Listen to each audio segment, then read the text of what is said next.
secara pribadi saya melihat seperti itu. Jadi di dalam kasus Subang ini, misalkan ini kita belum berbicara peran ya. Tetapi kalau seandainya kita berbicara peran, pasti ada yang namanya otaknya atau yang sering disebut dengan dalang. Ada juga yang disebut pelaku, orang yang turut membantu dan orang yang mengetahui. Nah, tetapi saya sebutkan tadi ini dugaan saya seperti itu. Nah, sekarang saya juga memiliki keyakinan sampai dengan sekarang 2 tahun lebih bahwa pihak kepolisian akan segera menetapkan tersangka di dalam kasus Subang.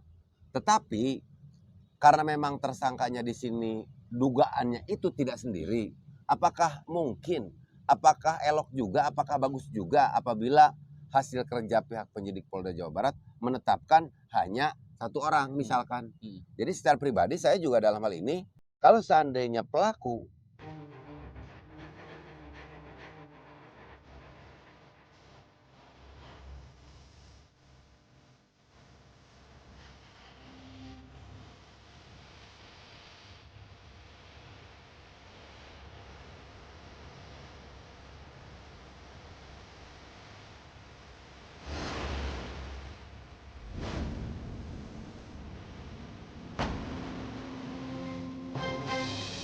Assalamualaikum warahmatullahi wabarakatuh. Waalaikumsalam warahmatullahi wabarakatuh. Salam sejahtera bagi kita semua. Salam Om Swastiastu, Namo Buddhaya, Salam Kebajikan.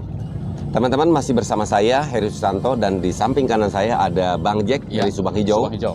Pada kesempatan kali ini tentunya kita akan sedikit untuk menyampaikan situasi terkini mengenai perkembangan kasus Subang. Oleh karena itu, karena kebetulan di samping kanan saya itu sudah ada Bang Jack. Silakan Bang Jack, apa ini yang mau kita sajikan pada kesempatan malam hari ini untuk para pemerhati kasus Subang yang sangat luar biasa sekali. Baik, silakan. Baik Kang Heri, terima kasih teman-teman. Selamat malam. Kita langsung saja. Jadi dalam video pembahasan kali ini sudah banyak sekali yang kita gembur-gemburkan dari teman-teman akan meledak. Nah, seperti itu kan bahasanya. Tapi mungkin kita berpositif saja dulu karena yang namanya kasus, apalagi ini kasus pembunuhan, itu adalah semua kasus urusan kepolisian. Akan tetapi mungkin kita semuanya ada info-info penting akan kami sampaikan. Dan mungkin perkembangan untuk saat ini, jadi akan ada lagi mungkin ya pemeriksaan kembali di Polda Jabar. Saksi-saksi akan dipanggil kembali, semoga para saksi ini memberikan sebuah keterangan yang sejujur-jujurnya. Karena kalau tidak mereka jujur, ini akan mengakibatkan kasus ini begitu lama dan mungkin juga tenggelam seperti itu. Nah, teman-teman, kami sebagai pewarta di Subang ini dengan teman-teman, dengan Heri Susanto dan yang lainnya, melihat dan selalu menganalisa tentang perkembangan kasus ini. Jika tidak diberitakan oleh kita semuanya atau teman-teman dimanapun Anda berada, ini akan tenggelam. Nah, Kang Heri, seandainya di dalam kasus Subang ini ada sebuah pengakuan, ya mungkin dari para saksi atau siapapun itu, seandainya ada pengakuan bahwa sayalah pelakunya, sayalah mengetahui atau bagaimana, ini seandainya ya, apakah cukup hanya dari 1 orang seperti itu, Kang Heri? Oke, jadi yang ingin ditanyakan kita bahas oleh Bang Jack, intinya apa ini dari pertanyaan itu? Ya, intinya kalau seandainya ada sebuah pengakuan atau saya mengetahui misalkan kasus ini, melihat, mendengar, menyaksikan hanya 1 orang pengakuannya, apakah cukup itu menjadi bukti nanti? Oke, gini Bang Jack ya, kita harus, sebelum saya menjawab, kita harus pilih dulu antara pengakuan dan sebuah keterangan yang memberikan sebuah petunjuk. Nah, ini berbicara terkait pengakuan. Kalau pengakuan itu lebih mengarah kepada, ya tentunya dalam hal ini pengakuan juga kan sesuai dengan apa yang dilihatnya, didengarnya dan dialaminya. Tetapi kalau konteks bahasanya pengakuan, ini akan lebih cenderung berbicara tentang peran dirinya juga gitu loh. Benar. Jadi kalau seandainya ada pengakuan, secara tidak langsung berarti orang yang mengakui di sini juga terlibat. Kita tidak berbicara peran dulu apa ini.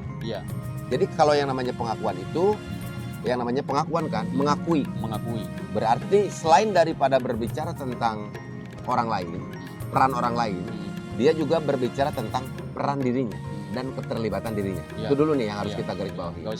Pengakuan ya? Ya, pengakuan. Lalu apabila misalkan kita ada keterangan atau bisa dikatakan sebuah petunjuk. Nah, keterangan saksi ya. Biasanya keterangan saksi di sini terkadang kalau saksi yang dimintai keterangan nih itu lebih banyak berbicara tentang peran orang lain. Ya. Karena konteksnya ini bukan pengakuan tetapi saksi yang dimintai keterangan.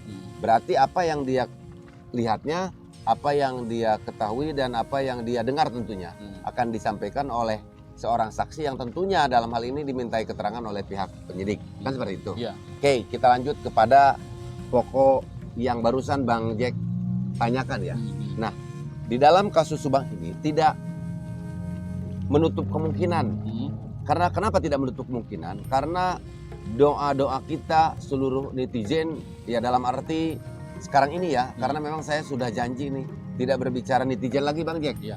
Tetapi berbicaranya adalah para pemerhati kasus Subang. Karena mereka ini sudah sangat luar biasa meluangkan waktu, pikiran, tenaga dan harta. Kenapa saya bilang harta? Karena mereka nonton YouTube ini menggunakan kuota. Berarti secara tidak langsung teman-teman semuanya itu sudah memberikan sebuah kontribusi untuk bagaimana dapat memberikan semangat yang luar biasa kepada penyidik dalam mengawal perkembangan kasus Subang ini. Iya. Ya. Nah, jadi di dalam kasus Subang ini tidak menutup kemungkinan sekali lagi akan adanya pengakuan. Nah, tetapi di dalam kasus Subang ini kan kita semua ketahui ya bahwa diduga menurut keterangan daripada Kabid Humas Polda Jawa Barat juga, saya masih ingat kata-katanya. Iya. Bahwa ini berbicara terkait perkembangan kasus nih ya dulu. Bahwa pihak kepolisian sudah mengantongi nama-nama yang diduga ya terlibat dalam kasus Rajapati yang dikenal dengan kasus Subang. Nah, kalau konteksnya bahasanya nama-nama, berarti memang bukan satu orang. Ya. Tetapi kalau bahasanya pihak kepolisian sudah memiliki nama yang diduga terlibat dalam kasus Subang, berarti satu orang. Nah, selain itu juga kita ketahui lah kondisi di TKP yang memang sudah seperti itu ya. Ada mobil Alphard. Ya. Terus selain itu juga korban kan 2 orang. Yang kita bayangkan membopong atau menyeret atau apa aja itu besar ya. Iya. Intinya kalau satu orang Gak kuat. saya tidak meyakini pelaku di dalam kasus Subang itu sendiri. Ya. Jadi pasti banyak orang. Yang jelas lebih dari satu. Apakah 1, 2, 3, 4 atau 5. Kan seperti itu. Malah saya sudah sampaikan nih. Kalau dugaan saya pelaku kasus Subang ini konteksnya yang terlibat saja tuh. Ya. Yang pada malam kejadian ada di TKP. Saya memiliki feeling, memiliki dugaan, memiliki analisa. Itu diperkirakan sekitar 5 orang. Secara pribadi saya melihat seperti itu. Jadi di dalam kasus Subang ini misalkan ini kita belum berbicara peran ya. Tetapi kalau seandainya kita berbicara peran pasti ada yang namanya otaknya atau yang sering disebut dengan dalang. Ada juga yang disebut pelaku, orang yang turut membantu dan orang yang mengetahui. Nah, tetapi saya sebutkan tadi ini dugaan saya seperti itu. Nah, sekarang saya juga memiliki keyakinan sampai dengan sekarang 2 tahun lebih bahwa pihak kepolisian akan segera menetapkan tersangka di dalam kasus Subang. Tetapi karena memang tersangkanya di sini dugaannya itu tidak sendiri, apakah mungkin, apakah elok juga, apakah bagus juga apabila hasil kerja pihak penyidik Polda Jawa Barat menetapkan hanya 1 orang misalkan. Jadi secara pribadi saya juga dalam hal ini kalau seandainya pelaku 5 atau lebih, ya harapan kita pihak kepolisian dapat merilis nama-nama yang mungkin dalam hal ini nanti ditetapkan menjadi tersangka di dalam kasus Subang. Adapun misalkan orangnya belum ditangkap semua karena misalkan pergi atau bagaimana, tetapi minimal kalau seandainya sudah ya itu tadi kan ya adanya pengakuan misalkan, otomatis pengakuan di sini akan memberikan sebuah petunjuk pengungkapan. Pasti. Nah, nanti mungkin di sana pihak kepolisian, karena saya meyakini setelah adanya pengakuan sekalipun, pihak kepolisian tidak akan langsung menetapkan tersangka di dalam kasus Subang. Tetapi akan melakukan gelar perkara kembali, akan melakukan persesuaian ya. Apakah keterangan yang diberikan oleh saksi yang memberikan pengakuan itu tadi benar atau tidak? Begitulah Bang Jack kira-kira. Iya, mantap ya. Nah, Kang Heri, analisa Siap. saya sendiri Hmm. memang lebih dari 2 orang, adalah 5 orang ya. Jadi Ya. begini, di sana ribut, ada pembunuhan seperti itu. Terus mayat itu kan diseret ya. Hmm. Ini kalau misalkan pelakunya mungkin lebih dari 5 orang, ini kemungkinan mayat tidak ada di sana Kang Heri. Hmm. Pasti dibawa dulu keluar, lalu yang lain membereskan TKP. Berhubung ini hanya 5 orang analisa kita, Hmm. dan mungkin juga tenaga tidak kuat, Hmm. atau mungkin juga kesiangan, akhirnya mayat ada di situ. Hmm. Sudah kesiangan ketahuan oleh warga. Harapan kita semuanya Kang Heri, misalkan sudah ada pengakuan Hmm. misalkan dari saksi-saksi di dalam kasus Subang ini, saya pelakunya, saya mengetahui. Nah, harapan saya itu ditahan dulu Kang Heri, ya kan? Hmm. Ditahan dulu, nanti biar membongkar semuanya seperti itu Kang Heri. Ya, justru Harapan saya seperti itu harapan Bang Jack ya. Sesudah ada, misalkan saya nih tahu ini, saya melakukan ini seperti itu. Ini sekedar contoh ya, Ya. analisa kita. Tapi begini Bang Jack nih ya. Saya menyikapi apa yang Bang Jack sampaikan, bahwa kalau seandainya ada bisa dikatakan pengakuan, itu orang itu ditahan terlebih dahulu. Iya. Misalkan kan bahasanya seperti itu. Ya, ditahan dulu. Ya, tetapi begini Bang Jack, justru kita kan tidak tahu nih, sampai sekarang ini sudah 2 tahun lebih. Intinya perkembangan kasus Subang yang sebetulnya seperti apa dan bagaimana ini mengenai hasil proses penyidikan yang dilakukan oleh pihak kepolisian loh. Iya, iya. Ya kita juga secara pribadi saya juga melihat ya bahwa pihak kepolisian, para penyidik Polda Jabar sekarang ini memang sangat bekerja begitu luar biasa. Luar biasa ya. Tetapi apapun yang sudah dilakukan mengenai proses pemeriksaan, penyidikan dan penyelidikan di sini, kita kan hasilnya tidak tahu pasti nih. Iya, Terutama yang mengarah kepada mengkerucut kepada data saintifik. betul. Yang mungkin data saintifik yang tidak bisa dirubah lah, istilahnya seperti itu. Ini berbicara terkait alat bukti nih. Jadi maksud saya itu tadi, apabila memang misalkan ada yang salah satu saksi memberikan pengakuan, nah belum tentu yang saya katakan tadi adanya langsung penetapan begitu. Belum. Kenapa? Karena adanya pengakuan di sini sesuai nggak sih dengan data yang dalam waktu ini sudah dikantongi oleh pihak kepolisian, pengakuan orang ini Dengan saintifik ya. dengan data saintifik yang sudah dimiliki atau tidak, kan seperti itu. Betul. Gitu loh maksud saya. Iya, Jadi iya. saya meyakini kalaupun misalkan ada pengakuan saat ini tidak akan langsung begitu pihak kepolisian menetapkan atau menahan orang itu, Iya. karena memang Pasti digali terus ya. Iya, kecuali dikembangkan gitu. kecuali pihak penyidik itu sudah mengantongi atau sudah mendapatkan kesesuaian antara data yang dimiliki oleh pihak kepolisian, apakah misalkan data dari posisi pemeriksaan awal maupun sampai dengan sekarang. Ya kan tentunya mungkin kalau seandainya memang sudah ada data yang dimiliki dan ada kesesuaian dengan saksi yang taruhlah memberikan pengakuan, ya saya meyakini pasti akan menetapkan orang itu menjadi tersangka. Iya. Nah, justru yang ingin saya sampaikan di sini adalah Bang Jack, menurut Bang Jack sendiri sepakat gak hati Bang Jack apabila ini berbicara di dalam kasus Subang pelaku itu banyak orang, tetapi ditetapkan misalkan dalam penetapan satu dulu? Enggak. Coba Enggak setuju. alasannya Bang Jack gimana? Enggak setuju. Ini tadi kita menganalisa pelaku ini kan lebih dari 2 orang ya. Nah, terus tiba-tiba yang ditetapkan itu 1 orang. Ini saya tidak setuju. Karena apa? Ya. Pasti yang namanya orang ditahan, terus dia yang melakukan, yang mengetahui, apalagi yang di sana di TKP, dia pasti bernyanyi Kang Heri. Iya. Pasti bernyanyi. Saya disuruh si A melakukan seperti ini, Iya. seperti itu. Iya. Ya intinya saya tidak setuju dengan alasan 1 orang ditahan sementara yang lain mereka melakukan tidak ditahan seperti itu. Intinya semuanya harus dibersihkan. Ya kan? Seperti itu Kang Heri. Nah, Kang Heri. Siap. Dulu mungkin sepengetahuan Kang Heri ya, waktu BAP Saksi Ramdhanu waktu itu pertama di Polres Subang, itu benar nggak sudah tanda tangan BAP dia yang menunjukkan bahwa Pak Yosep itu dituduh sama Danu itu harus dibahas kembali. Sepengetahuan dulu gitu. Sepengetahuan dulu ya. Memang sih Danu kan nuduh Pak Yosep nih, Pak Yosep, Bu Mimin pelakunya, ditanda tangan nggak sepengetahuan dulu gitu? Apakah tidak? dulu. Sepengetahuan saya menurut informasi nih, karena pada saat itu jadi begini Bang Jack. Gimana itu? Pada saat itu pemeriksaan awal itu kan Danu belum didampingi oleh ATS ya? ATS Logom. Iya. Nah, itu artinya saya juga sama halnya seperti teman-teman yang lain nih, seperti Bang Jack juga nih. Waktu itu kita tidak melihat lebih dekat. Jadi saya juga informasi mengenai hal itu bisa dikatakan hanya melihat dari informasi yang beredar mengenai hal itu loh gitu loh ya.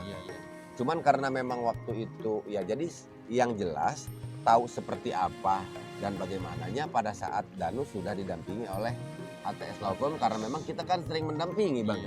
Jadi pada saat berberita terkait hal itu ya saya memang tidak tahu pasti. Tetapi setelah mungkin kita juga banyak berbincang dengan ya dalam hal ini kita sebut saja ya saksi Danu, ya memang berita yang beredar itu memang kondisinya memang seperti itu.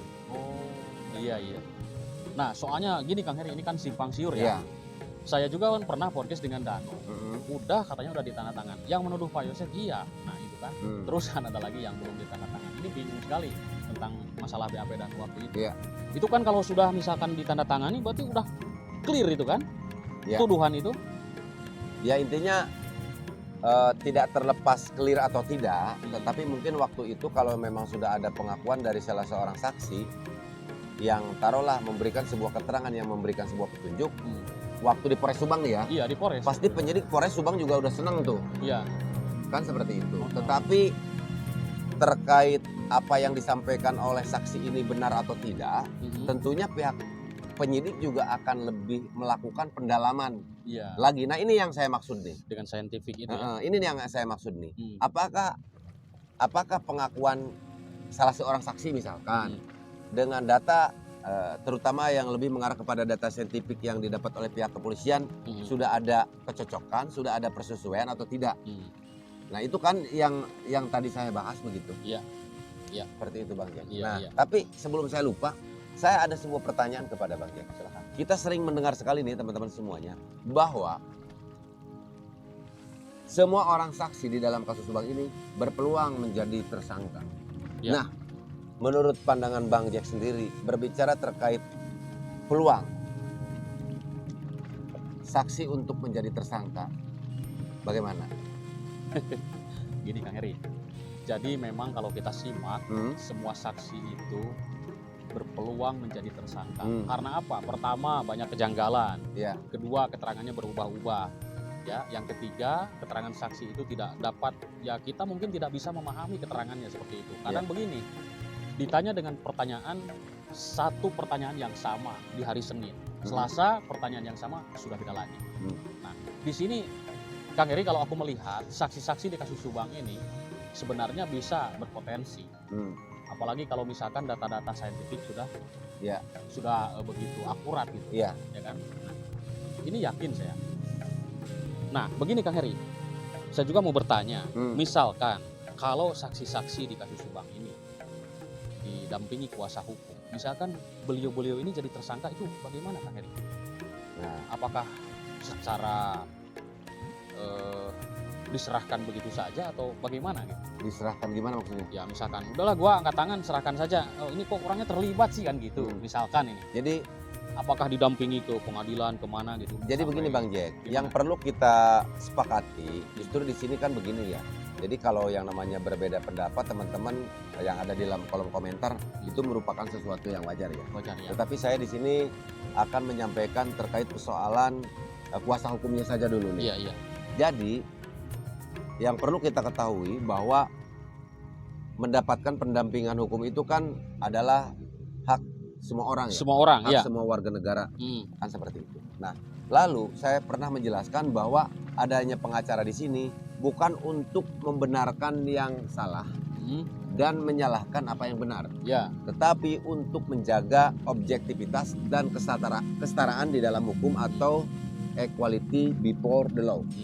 Intinya seorang pengacara di sini tidak boleh membeda-bedakan ya. Nah, apalagi peraturan kita bahwa apabila kan kalau berbicara terkait kasus pembunuhan berencana 340 hukumannya juga sangat berat sekali. Sangat berat. Nah, apabila memang ada apabila terdakwa mendapatkan ancaman hukuman pidana lebih daripada 5 tahun, itu juga memang negara mewajibkan untuk didampingi oleh kuasa hukum. Nah, jadi kalau seandainya nanti di dalam saksi di kasus Subang ini misalkan sesuai dengan apa yang disampaikan Bang Jack, ada salah seorang saksi misalkan ditetapkan menjadi tersangka, sebetulnya itu dinamis ya. Itu tergantung kepada pengacaranya itu tadi. Betul. Ya, tetapi kalau misalkan tetap mendampingi sekalipun, bukan berarti untuk membela yang salah. Tetapi kan kita tahu nih di dalam kasus Subang ini banyak orang nih ya, banyak pelakunya, dugaannya kan seperti itu. Jadi misalkan didampingi di sini hanya untuk menjaga objektivitas itu tadi. Jadi misalkan berbicara terkait pelaku, otak, orang yang turut membantu dan orang yang mengetahui. Nah ini kan klasifikasinya berbeda ini.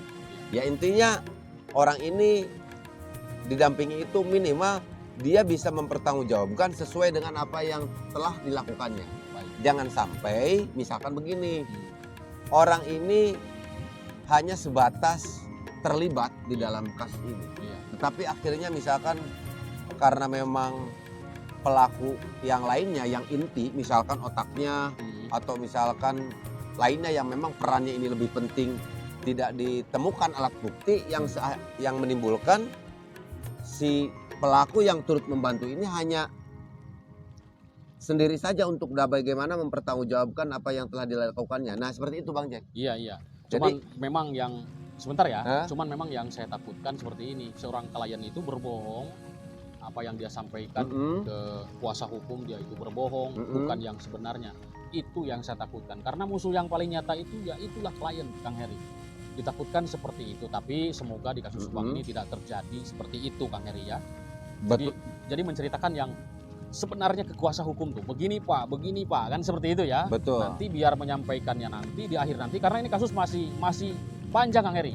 Nanti penetapan sidang kan masih banyak. Gitu. Ya kita sih berharap seperti itu ya. Kalau seandainya di dalam kasus Subang ini adanya pengakuan, ya intinya apalagi kalau misalkan didampingi oleh PH, ya intinya harus bisa menyampaikan apa yang semuanya dia lihat, yang dia dengar dengan penuh kejujuran. Iya, itu kejujuran. Kalau disampaikan dengan penuh kejujuran, intinya dalam hal ini juga kan ada LPSK ya. Walaupun memang dia ditetapkan menjadi tersangka, tetapi kalau seandainya dia jujur dan mau membuka sehingga membuat kasus yang dikenal dengan kasus Subang ini lebih terang benderang, ya setidaknya mungkin posisi dia nanti bisa saja menjadi Jesse gitu. Nah, itu. Yang kalau seandainya menjadi posisi Jesse, intinya kan dia juga hak-haknya juga bisa dilindungi oleh negara lah seperti itu. Ya lihat kasus Eliezer. Ya, seperti kan halnya eksekutor. Betul. Eliezer itu eksekutor, akan tetapi beliau berani membongkar jadi Jesse, akhirnya kan ringan hukumannya. Ya. Jangan salah, eksekutor dia itu. Tapi kan beda mungkin ya. Betul. Dia itu disuruh gitu, tertekan. Ya. Nah, apakah ada di dalam kasus Subang ini orang yang tertekan? Ini hanya analisa ya, hanya analisa kita. Apakah ada yang tertekan sehingga bisa melakukan apapun? Ya, tapi sepertinya kalau saya ini kan berbicara terkait analisa ya. Analisa aja ya. Karena memang kita juga mengikuti dari awal sampai dengan sekarang. Kalau dugaan saya memang tidak akan jauh. Jadi intinya yang merasa tertekan itu juga ada.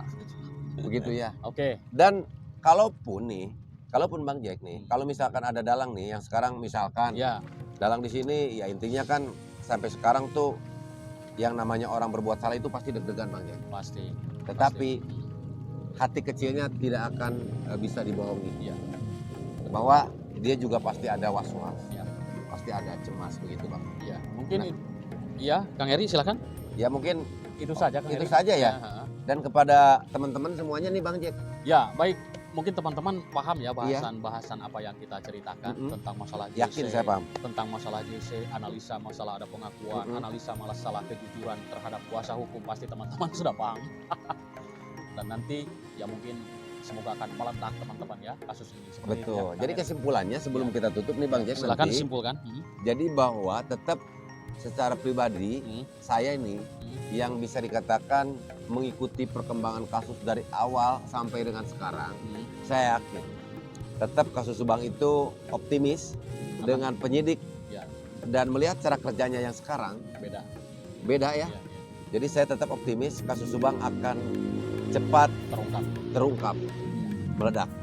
Gitu. Silakan ditutup sama Bang Jack. Ya baik teman-teman. Suruh berkomentar. Oke, silakan like, komentar dan klik tombol subscribe-nya teman-teman agar tim kami di Subang ini semangat dalam memberitakan kasus Subang ini. Amin. Dan mungkin semoga ya di minggu-minggu ini ada terbongkarnya kasus ini, seperti itulah teman-teman. Amin. Terima kasih atas perhatiannya. Semoga teman-teman sehat selalu dan panjang banyak rezeki. Silakan simak terus channel-channel kami Berita Subang, wabil khusus yang mengikuti dari 2021 sampai 2023. Terima kasih teman-teman, selamat malam dan bye-bye. Bye-bye.